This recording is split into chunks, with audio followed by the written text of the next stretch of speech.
සංසාරේ කවදනම් පින්නත් අය බණහඬ හම්බේ? කවද වගේ හම්බේ? මේ අම්මලා තාත්තලා හිතාගෙන ඉන්නේ ලබනාත්ම කවුරු වෙලා උපදී කියලා. එහෙම සැකයක්වත් නැද්ද? විශ්වාස කරන්ට මතක තියාගන්න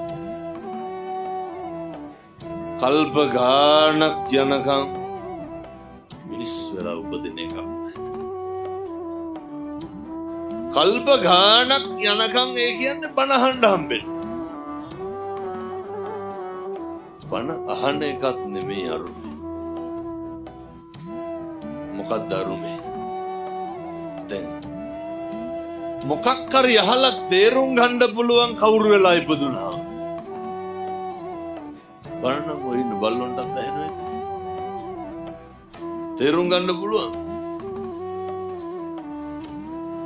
නිවන් මඟ අහුරන ප්‍රබල කාරණයක් තමයි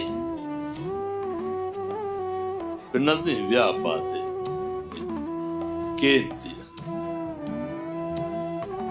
මැරෙන්න කලින් පුරුදු වෙන්න මේ කේන්තිය නවත්තලා මැරෙන්න.